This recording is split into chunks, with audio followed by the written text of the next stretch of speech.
beses na dapat ay ihulog ko sana sa Palawan.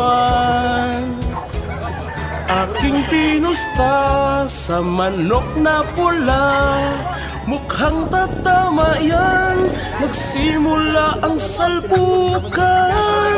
Manok na pula, biglang tinamaan, nagaywang-gaywang.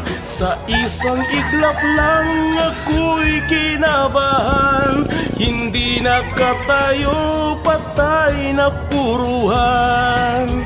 Ang perang hulog sa Palawan, tinalo ko sa sabungan.